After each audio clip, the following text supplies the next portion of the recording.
Om Swastiastu, perkenalkan nama saya Madeo Gawirayana, NIM 2002041004 dari Prodi D3 Bahasa Inggris.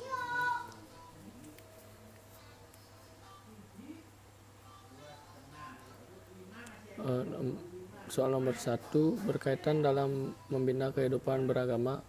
Pendalaman dan penghayatan agama tidak hanya dapat dilakukan dengan mempelajari ajarannya saja atau menjelaskan ibadahnya saja di tempat-tempat suci, namun diperlukan orang-orang suci. Apa yang dimaksud dengan orang suci menurut agama Hindu?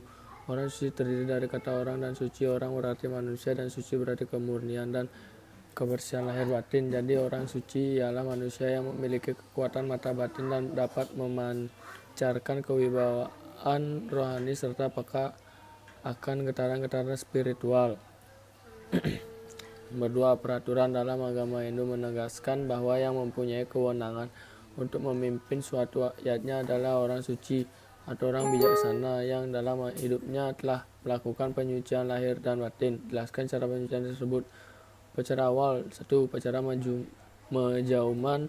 Upacara ini didahului dengan sang calon diksita atau suami istri berkunjung ke rumah calon nabi dengan membawa upakara-upakara betapa mestinya. Upacara Mapinton 1. Upacara Mapinton dilakukan ke segara gunung untuk membersihkan diri atau asuci laksana. Dalam hal ini kurang ke kayangan 3. 2. Upacara Mapinton ke pemerajan calon nabi yang langsung dipuput oleh sulinggih calon nabi sendiri. Di samping untuk memohon restunya, upacara ini juga mengandung makna sebagai perkenalan dan pernyataan secara resmi antara calon diksi dengan guru nabi. Upacara puncak. Upacara amati raga atau penyekeban. Sebelum amati raga, calon diksita dilukat oleh nabi di merajanya. Calon diksita ekspresi dengan muspa. 3. Orang-orang suci agama Hindu atau Pandita Pinandita sangat besar perannya dalam kehidupan beragama. Mengapa demikian? Karena orang-orang suci dalam agama Hindu sangat besar dan penting perannya dalam kehidupan beragama, membina umat, dan sebagainya. Sejarah agama Hindu pun telah membuktikan bagaimana peranan para orang-orang suci Hindu pada zaman dulu di dalam menyebarkan agama Hindu, di dalam membina kehidupan keagamaan di tengah-tengah masyarakat dan meneruskan ajaran-ajaran tersebut pada masa berikutnya. 4. Jelaskan pengertian orang suci atau Pandita dan Pinandita, yaitu orang suci terdiri dari kata orang dan suci. Orang berarti manusia dan suci berarti kemurnian dan kebersihan lahir batin. Jadi orang suci ialah manusia yang memiliki kekuatan mata batin dan dapat memancarkan kewibawaan rohani serta peka akan getaran-getaran spiritual belas asih dan memiliki kemurnian batin dalam mengamalkan ajaran-ajaran agama. Orang suci adalah orang yang dipandang mampu atau paham tentang agama Hindu.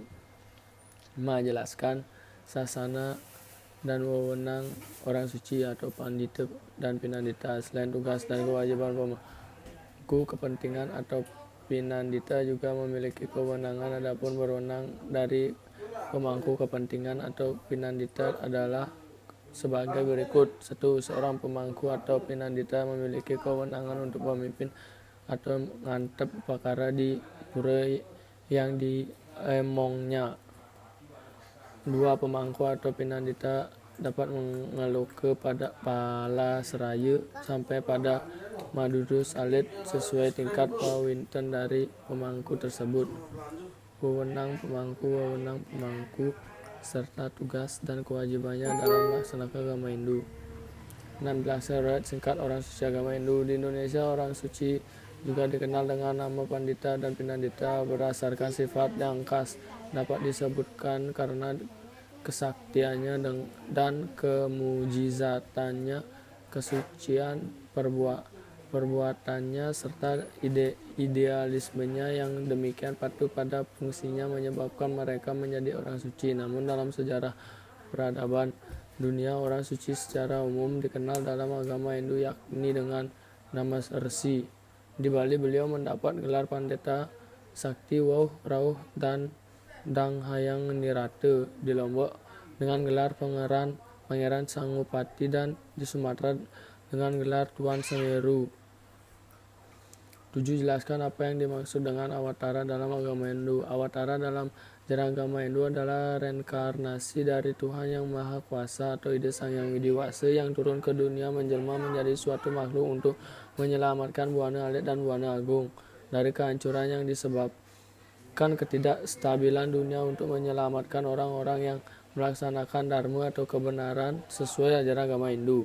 8. Jelaskan sloka-sloka yang menjelaskan kemunculan awatara Hindu. Dimuat dalam lontar Bhisma Parva, Udyoga Parva, Bomantaka Brahsasana dan Sila Krama.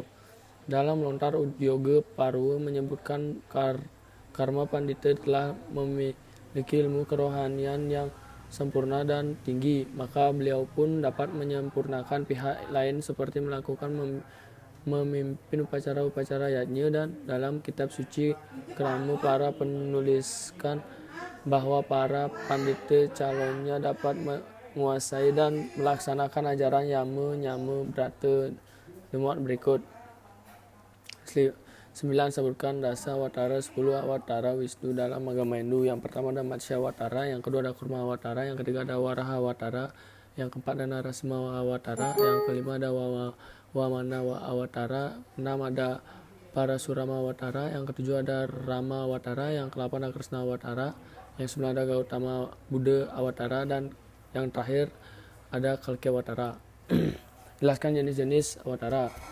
Yang 1, Matsya Awatara. Matsya Awatara muncul pada zaman Satya Yuga, tepatnya pada masa pemerintahan Raja Satyabrata yang lebih dikenal dengan Waiwasta Manu atau putra Wiwaswan Dewa Matahari. Yang kedua ada Kurma Awatara. Kurma Awatara muncul pada zaman Satya Yuga mengambil wujud kura-kura raksasa bernama Akupa. Pada saat itu para dewa dan asura atau raksasa mengadakan sidang di puncak gunung Mahameru untuk mencari cara mendapatkan tirta amarta, yaitu air suci yang membuat siapa saja yang meminumnya dapat hidup abadi. Yang ketiga ada Waraha Awatara. Pada zaman Satya Yuga atau kebenaran, hidup seorang raksasa bernama Hiranyaksa, adik dari Hiranyakasipu. Hiranyaksa hendak menggelamkan bumi ke dalam lautan kosmik, suatu tempat entah berantah di alam semesta. Yang keempat adalah Narasimha Awatara. Pada akhir zaman Satya Yuga, seorang raja Asura bernama Hiranyakasipu sangat membenci segala sesuatu yang berhubungan dengan Dewa Wisnu termasuk pengikutnya. Karena bertahun-tahun lalu Hiranyaksa atau adiknya dibunuh oleh Waraha Awatara. Yang kelima ada Wamana Awatara. Wamana Awatara terdapat dalam Bhagavata Purana. Menurut kitab, ia adalah seorang Brahmana mungil, putra Aditi dan Kasyapa. Pada zaman itu atau Treta Yuga, hiduplah seorang raksasa bernama Bali, seorang asura dan cucu dari Prahlada. Ia telah menguasai bumi dan merebut surga dari Dewa Indra. Yang keenam ada Parasurama Awatara. Parasurama Awatara dikisahkan di dalam Brahma Purana. Dalam kisah ini disebutkan bahwa Parasurama dilahirkan dalam keluarga Brahmana Jamadagni. Pada masa mudanya, ia pernah membunuh ibunya sendiri bernama Renuka.